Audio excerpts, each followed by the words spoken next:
Hello, friends. This is Dave Hurwitz, executive editor at ClassicsToday.com, here with fabulous concert programs. Number 48. Is that what it is? Oh, my. Number 48.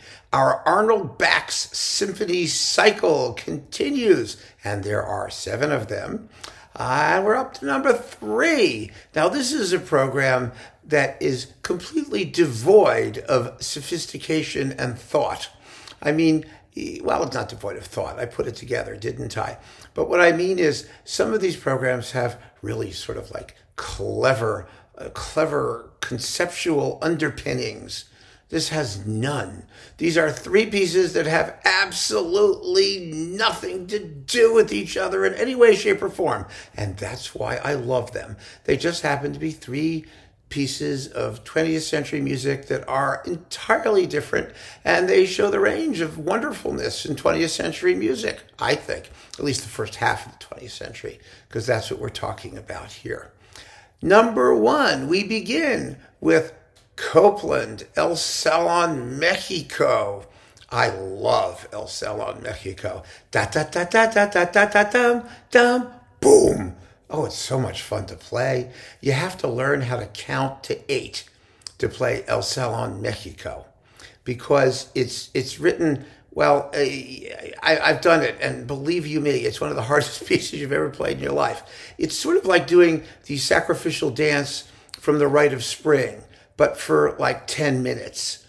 You know, it's the same thing. You learn to count 8th notes when you learn to play El Salón Mexico, because it's written essentially in a fast 8/8. And that 8 can divide up in many different ways. It can be 3 plus 2 plus 3, or 3 plus 3 plus 2, or 4 plus 4, or 2 plus 2 plus 2 plus 2, but it changes every other bar. Oh my God, it's a pain in the neck. Da da da da da da da da da da da da da da da da bum ba da da da da da da da da da da da da da da da. Oh my God, it's hard. It's so hard to count. It's just tons of fun. I mean, I was, among other things, the guirist. I played the guiro, which is a gourd with a scratchy thing. Da da da da da da da da thub, like this. Oh God, it's so much fun. I mean, do all the little percussion parts and things, and it's just a great concert opener. Absolutely fantastic. The reason it doesn't get played more is that it takes a lot of rehearsal time to get it right. I mean, it really does. It's an effort, but boy, is it fun. Oh gosh, it's so much fun. So you open up with this joyous explosion of faux Latin-esque culture, music stuff. It's just wonderful. And after that, we're going to do Shostakovich's first cello concerto, possibly the twitchiest and most neurotic piece of music ever written by anybody, ever. Believe me. I mean, that second subject of the first movement, da-da-dum, bum, ba-ba-bum, boom, da-da-dum, bum, ba-ba-bum. The cello comes in with ya-da-da, ya-da-da-da-da-da-da-da-da-dum, da-da-da-da-da-da-da-da-da-da-da-da-da-da-da-da-da-da-da. And the woodwinds are going, bah, bah, bah, bah, the contrabassoon on the bottom. And oh my God, it's like insects crawling all over your body. It's so neurotic. And then you've got the most beautiful, haunting slow movement, gorgeous little slow movement, and the cadenza, and then the sardonic, nasty finale. Da da da da da da da da da da da da da. Okay, it's enough of me humming and singing and whatnot. Oh, it's just bitter and acerbic and bony and lacerating, and oh my, I just love it. It's phenomenal. And that ends the first half. Now the second half, after the intermission, is the Bax Symphony No. 3. Well, after Copland and Shostakovich, does the Bax hold up? It does. It does, because it's just an entirely different world. It's actually a fascinating piece. It begins with a sort of quasi-fugal woodwind thing. And then the first movement is wonderful. It sounds like the score to an adventure film.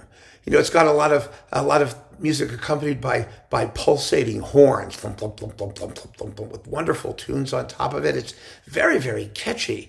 And the slow movement is mysterious with beautiful melodies. It's really just lovely. And the finale is one of those finales that has an epilogue. That is, it ends quietly. It works up its way up to a big climax and then winds down elegically. And it's a wonderfully moving and beautiful piece. And it has a part for an anvil. I mean, well, it's not like a big part for the anvil. The strings just go bop, bop, bop, bop, bop, bop, bop, bop, and it goes plank. Well, what can you do? I mean, the anvil is not the most lyrical and expressive of instruments, even though I have been the special guest anvil soloist in a performance of Jan Leif's Hekla, the recorded one on the album Earquake on Ondine. So I could play that anvil solo. Well, and actually anybody could. You just go blank, but Anyway, that's why I played the anvil solo, because it took no ability whatsoever other than the ability to count. I didn't even have to count to 8 for that one. I only had to count to 4. So there you go. But the Bax Third is a lovely work that deserves to be performed much more frequently than we hear. I'm not as fond of it as I am the second, which I just think is a screaming masterpiece. But, not everything is a screaming masterpiece, and everybody has their own preferences. And I think the Bax Third makes a wonderful second half work, rich in color and melody and atmosphere, and totally different from the things on the first half. And sometimes you need that. You need something that's in a totally different style, because you don't want to make the comparisons. You've got the Copland and the Shostakovich, which are also in their way flaming masterpieces of their type.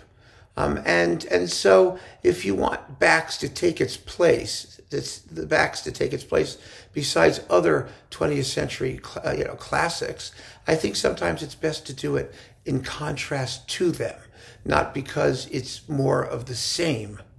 That's my theory behind this particular program. And like I said, it really does work. It's a very refreshing selection of pieces. It gives you a lot to sink your teeth into, and a lot of orchestral color and virtuosity, but all of it very different. And sometimes I love that. I just like lots of contrast.